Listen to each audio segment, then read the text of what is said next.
Very good. Do you require a warm-up, or are you okay, all rules and relax in the sunshine? Very good. Now Mr. Bowling has asked me to my thoughts on the thing. We're not going to sit here and bash each other, apart from it. Unless John wants to tell me. So,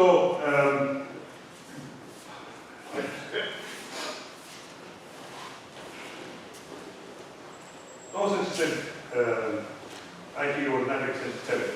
So it's not all about strikes. So just going to give you good views and we'll move on.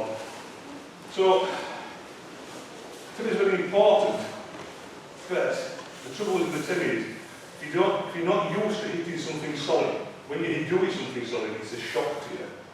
So, this is why karate kids practice on makawari and bags and boxers train on bags, so they get used to the impact. We don't as Aikido. We stick an hand out, and that's an attempt. Yeah, it has no effect on anybody whatsoever. And people do not react in reality as they do in the dojo. We are very stereotypical with the moves, it's like a cat moving to, you know what I mean? So after an hour, people set up this other. But, you know, why am I hitting him there? Why would I strike him there? What effect would it have on him? What effect would it have on my technique if I put that technique in there? So, it's only a bit of a brief chat about it, because if we can't just, you know, unless we've got some books and bags, we can't really do it. But things like we used to do Uchikai Kanagi, didn't we? Uchikai Kanagi. When I first started, used to do as a stomach strike. The idea being to draw him forward. If you draw him forward, you can't go underneath the arm. So the idea is to drive him backwards, so his balance is going that way, and striking under his chin. But I don't want to hit him. Just for hitting, you might stand there and shake your head. So, typical Aikido attempt. It's easy coming a mile off, you know, it's my hand away. So I'll get here and I come up underneath, like a hook. Now, it makes him move backwards, can you see? See, little things like this make a big difference to your technique, your Aikido. And some people advocate semi, some people oh, don't want to do anything like that, it's too violent. And it is violent, you know, we're doing it on martial art. So if you strike somebody, it's violence. It's as simple as that. You have to take the consequences of your actions when you struck somebody. So hitting that hard and knocks him down, he hits him on the back of the pavement or the table, he could be killed. So then I'm for manslaughter or even premeditated. If he's attacked you first, manslaughter. If you attack him first, it could be murder. So you have to think about these, the consequences of your actions. So at the end of the day, I think I'd rather be going home than somebody else if they're going to be violent towards me. But that's just the way I've been brought up and the work that I've done. So it's not everybody's critique. And when you are actually faced with a real aggressor, it's different. I mean, we all think we train really hard and do that, you know, we push each other and it's good. And that's how we temper ourselves. But, you know, even when you fight in the ring, there's always somebody there saying, right, he's had enough, stop pulling off him. I've seen it when, you know, people haven't been pulled off and what mess it makes of people. So, you know, that's the difference. So, I mean, I've been fortunate, unfortunate to go through that background, but it's enlightened me for my Aikido training. Not particularly when I've been more violent to somebody, but that I understand it better. Because if you haven't experienced aggression or violence, it's hard to talk about it in a true fact. You might read about it, you might watch videos about it, but until you've got something in your face when you try and bite your nose off, it makes a big difference. And yes, in an Aikido dojo, we don't want to talk about things like that, but these things happen. So Miyagi, straight away, comes into play. Nobody should really that close, unless it takes one year out and there. As people coming towards you, oh, keep presence, fella, just a minute, hold yourself there. And we're keeping Miyagi. Yeah? So, straight away, the Aikido principle will come into play. Yeah? But once I want to start fighting with him, he's going to start. Who's going to win? He's younger, he's fitter, he's faster than me. My best is going to win. Also, really lucky. I'm very highly trained. So, you have to think about these things. Yeah, so you know, read the books and about non-violence and things like this. So, all since used to go around and bash people, they really did. Don't forget about that. So your technique has to mean something. So you've either got to, like we did this morning, stops people in the tracks. That's the technique. So some of the Aikido ones, like Yokonuch, you go in here, yeah, into this position here. Now, Mr. Lockyer, who trained with Shiba Sensei, he used to drive in his own way over the top, so you get a bit and drive right into here. But he was a big solid guy, so he could get away with it. So somebody like myself or Tony probably bounce off somebody. So it wasn't suitable for us. And Tony was very flexible, he just bent back it like Matrix or Racer, so yeah. So, you know, when you strike somebody, it's a different feel. And it's, some people like feel it, some people don't. But you've got to, if I hit something solid, and my hand crumples, I'm doing more damage to myself than I am to him. So you have to make sure that you train for what you're doing. And we train different things so we can train better. So if you want to do a temi within your Aikido, you need to practice it. And this is why we train with the yellow pages. We train the yellow catalogs now, or IWAS catalogs. Because an airbag dissipates the energy. It's like a mat. If we fall on it flat, yeah, the energy almost everywhere, isn't it? It's designed to do that. But if I had a pole, yeah, and I dropped it in it, to go straight through it. Yeah, so the energy in one little spot. We try and dissipate the energy, and that's what happens with an airbag when you punch it. So to try and get a feeling of what it feels like, so I can go down the catalogue or I would never anyway. We did some aerobics skills last time, we were actually Cambridge. So you need to be able to understand, if I hit in a certain way, what's he going to react like, what's going to happen, what I mean. So if I strike him in the shoulder, it might not stop him dead, but if he's coming forward, it can deaden his arm, and then you've got more chance of either escaping or continuing to put him in a safe position while you do escape. Yeah, so my thoughts on the book. It's all in the book. It's all in the book when it comes out. My thoughts on the temi are quite strong. It's good from a karate background and also having to use strikes in my work, unfortunately. Then you understand then how people react to certain things. And I'm no expert, don't get me wrong, I'm only giving you what I've done in my experiences. And so you have to be realistic about what you're doing with your temi. And it's like your Aikido. If you're this big, you're this big. A good big one will always beat a good little one, in theory. So, if you're going to do a temi, train to do it. Yeah?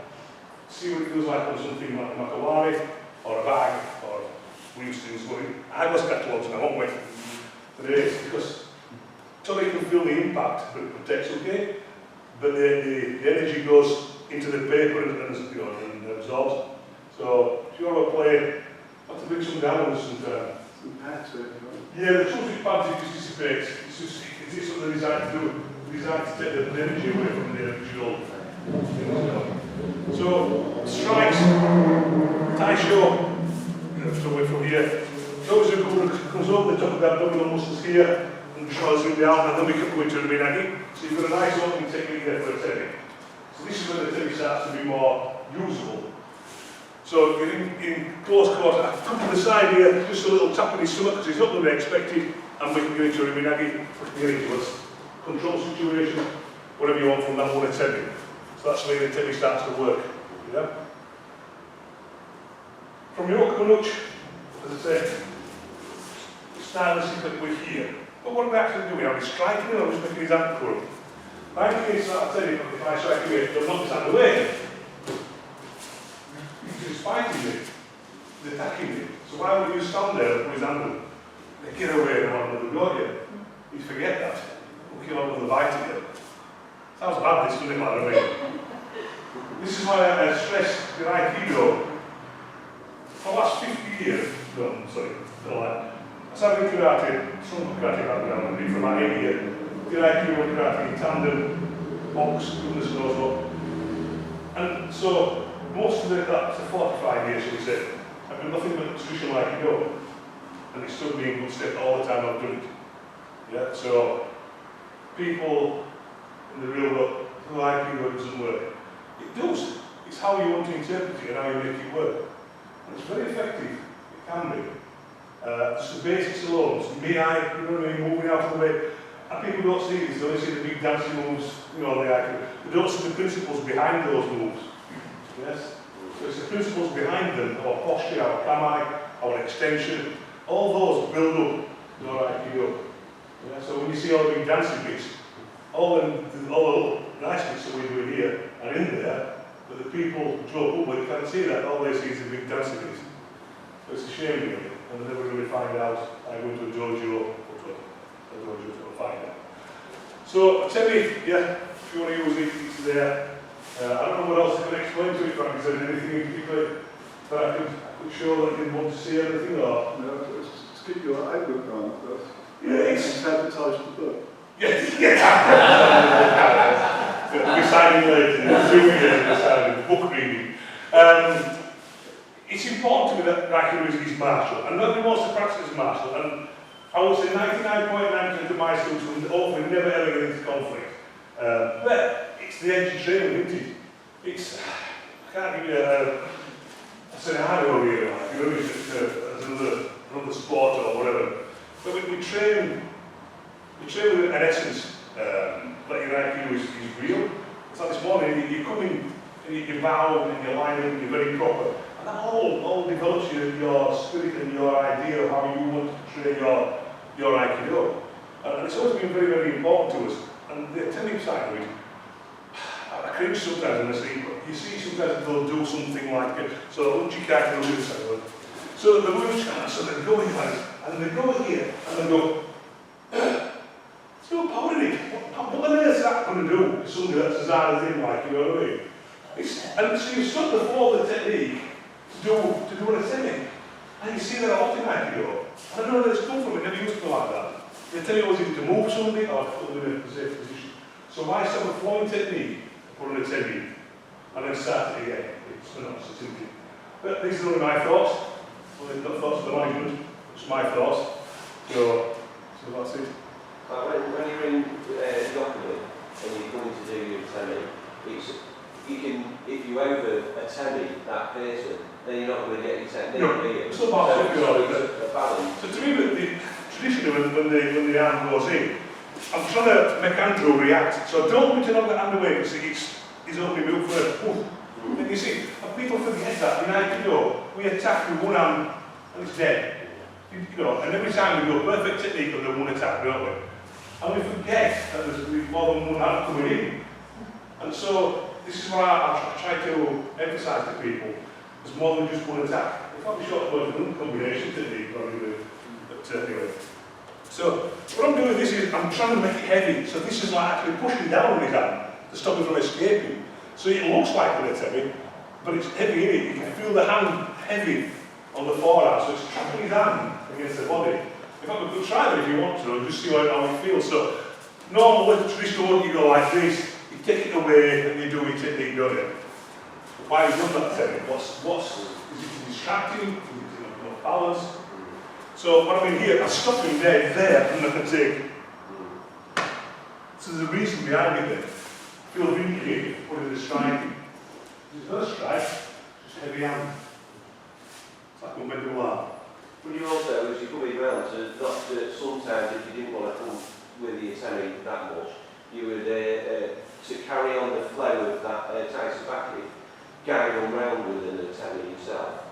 It's hard because in the dojo, yes, we'll react to that. Yeah. But it's like when we're showing the shorter ones in there. You know, life happens there. Yeah. You know, we haven't got time to do a big movement. No. And so the big movements are designed to make your hips powerful, so when you're being short and sharp, you can make them work. This is why I like the back end. Come on, the posture, you're raising and cutting, you're going to move back into here and we're banging away. So, the big movement is to make your technique more minimalistic and more stable. So when you are under pressure, you have to use big technique, you're using small, dynamic technique if you're under pressure. And over your dance level, you know, you should be working on this within your some people want to do big technique. My friend Dave, when my first show dance, he was a big robo guy, karate champion, and he used to do big technique. But you could feel his energy within that technique, you know what I mean? And there's few people can do that. I'm not saying that it isn't out there, because there is. But to me, the bigger movement, it condenses and condenses until you've got this back. But that's my Aikido. That's not everybody's Aikido. Yeah. And the only downside I have of Aikido is that people train in a very stylized fashion and then say it's practical, or we do practical Aikido. I went to a course once and stuff with practical. And it was so open with this Aikido, it was quite scary, really. So they were in their head that this was going to work under pressure. But when you've got something in your face, it's very, very difficult to make things work. So we can play all we want here, we can make anything we want here in the same order and way.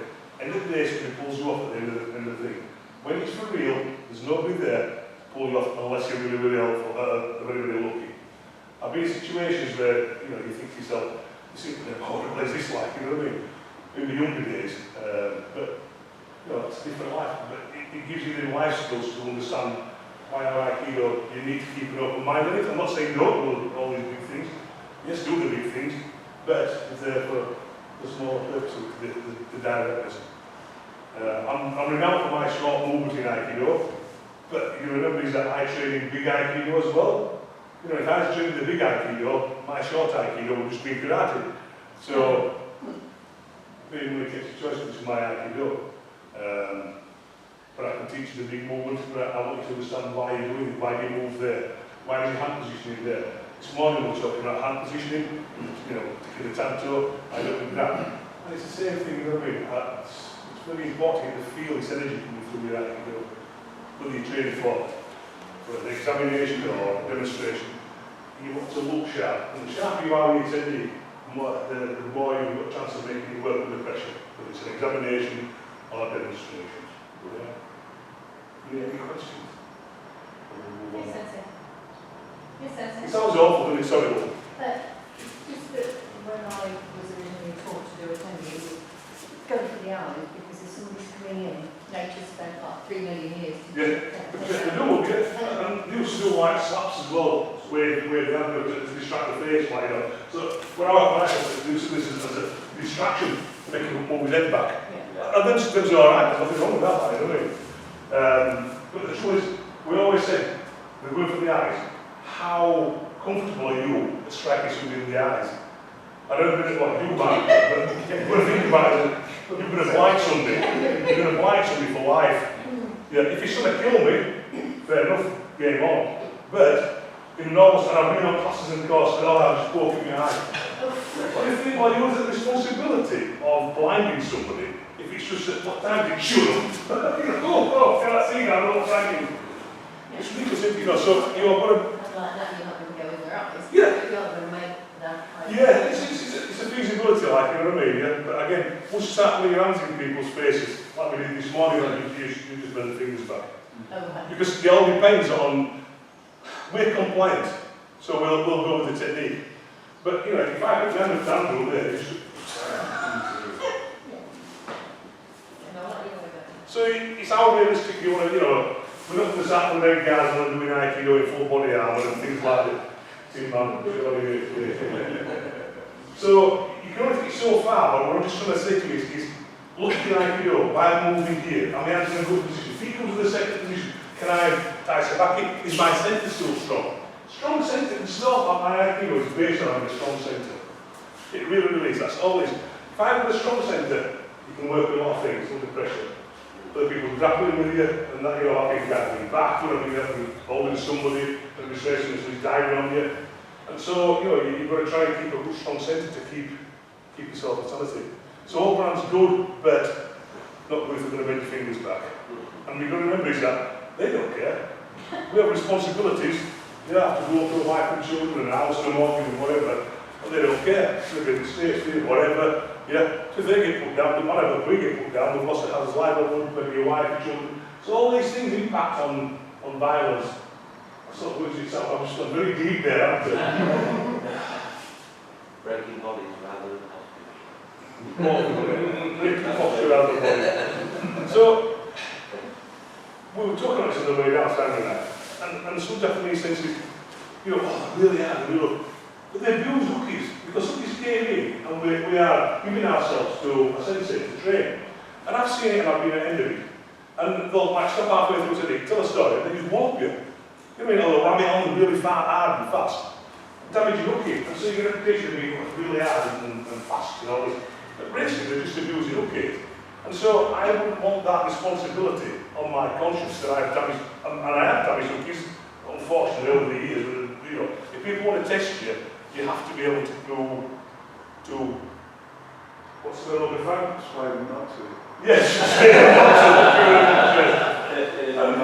even now I'm happy, you know what I mean? We went to the course of osmosis and somebody tested me there, and I'm thinking, for goodness sake, you know, I'm an old guy and you know, I don't really need this. But I say I'm not poorly, so yeah. So no more testing. I'm not going to go out there and stand on the door anymore and goodness knows what and all this kind of thing. So it's it's how you want to train, it's your mindset. You can still have all these things going on in your head, I put it in there, and we're still doing traditional, and we're looking over, you know, Shihan.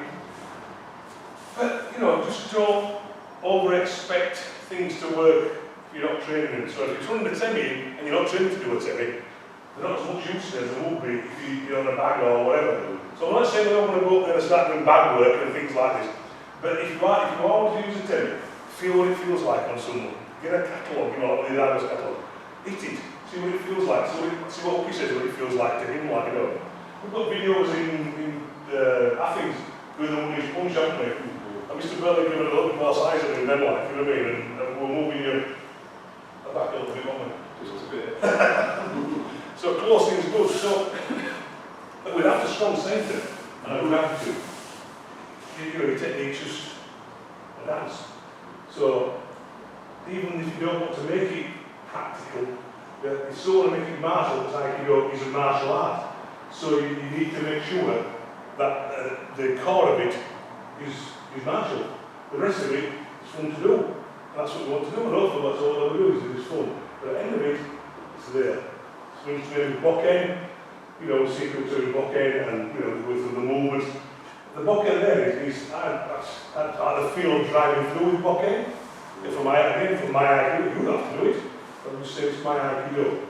Yeah, so I've had enough now. Go off on enough. Don't cough it, Tony. Right, that's cool. So you see, so have you any questions on anything? Anything deep and meaningful? It sounds awful, but I'm not everything. I'm not somebody, you know, guru or self-defense guru or whatever. I can only give you the experiences that I've had over the years. Yeah. We're all happy. Thank you. And always a smile. Always smile. There's no CCTV camera. Always smile. So what else was I to do? Was Joe Dory or do we? What time are we on until 4? What time are we on? That was a good finish today, yeah. We've got. Do we do some? Do we do a what's it now or? Yeah. Do we? Yeah. Oh, one so much. Are we all okay? Don't touch it. You did ask me. You did ask me, so those are my views. So, sorry? Good to do what's say last. Yeah, but I'm just going to think, because I want I'm talking so much, so I kind of like talked a lot and not do anything and bored everybody to death. And so I'm trying to think of something to do now to make it more elaborate.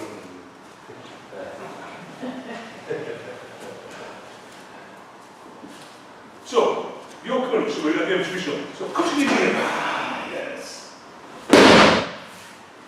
Won't be the cost of that to doing any, would it?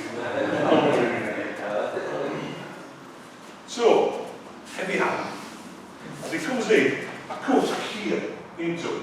The arm draws in, and then it's flow through. So look at all things here, so you put a semi on the forearm, if you want to do it. We do this as a cut.